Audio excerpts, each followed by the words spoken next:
বিসমিল্লাহির রহমানির রহিম। সংগ্রামী সকল ফেসবুক ভাই বোন বন্ধু, বাংলাদেশের বাইরে এই ভিডিওটি যেখান থেকে দেখবেন, আমার পক্ষ থেকে জানাই সংগ্রামী সালাম।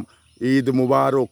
ঈদ আজহা আপনাদের জীবনে অনাবিল শান্তি নিয়ে আসুক, অনাবিল সুখ নিয়ে আসুক। কারণ ঈদ মানেই মদিনার ঘরে ঘরে, প্রত্যেকটি ঘরে ঘরে কিন্তু আনন্দ উচ্ছ্বাস, মানে কোলাহল এই বিরাজ করে। তো সেই জায়গা থেকে আমরা সবাই চেষ্টা করি, আমাদের ফ্যামিলি সহ সবাই চেষ্টা করি যেন আমাদের ভিতরে আল্লাহ পাক সুখ এনে দেন। এবং প্রিয় দেশবাসী, কারণ এই একটি বছর পরে ঘুরে আসে এই ঈদুল আজহা, ঈদুল ফেতর।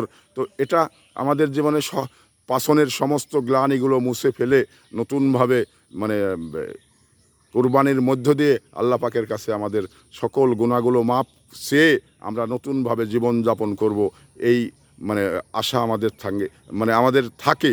তো সেই আশার আলোকেই আমরা কিন্তু জীবন ধারণ করার জীবন গড়ার একটি চেষ্টা করি।